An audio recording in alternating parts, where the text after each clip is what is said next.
And India's External Affairs Minister Dr. S. Jaishankar is in China for a key diplomatic mission, and this is his first visit to China since the 2020 Galwan Valley clashes.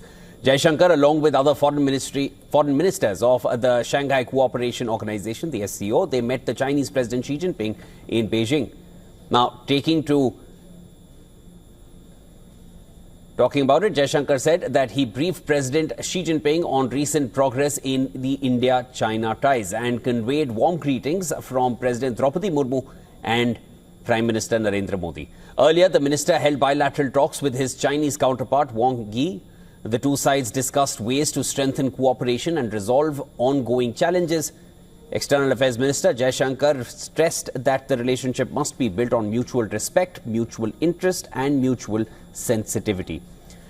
He also underlined the need to remove trade barriers and ensure that border issues between the nations do not escalate into disputes. Now, this visit marks a cautious but a critical step in recalibrating India-China relations, even as both the nations navigate complex regional dynamics within the framework of the SCO meet.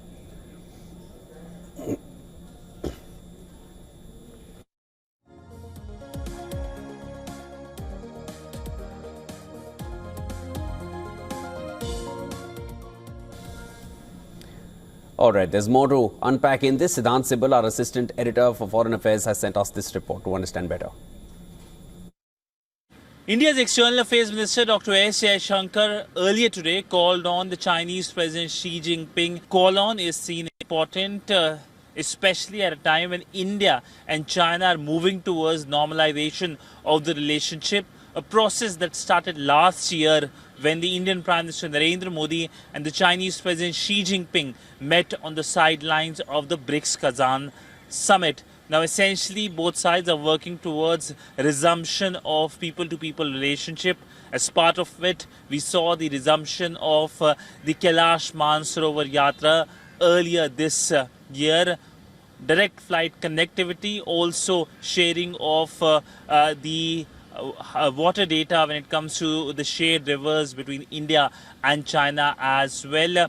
But remember that China is the chair of the SCO grouping, and earlier last month we saw the Indian NSA and the Indian Defence Minister travelling to China, and we could see next month the Indian Prime Minister Narendra Modi travelling to China for the summit as well. But all in all, when we know that India has its concerns with China over its support to Pakistan, and also when it comes to restrictions over rare earths, both countries, large countries with large economies engaging with each other, will be seen as a positive step forward. With video journalist Abhishek, Siddhant Sibal for WION in New Delhi.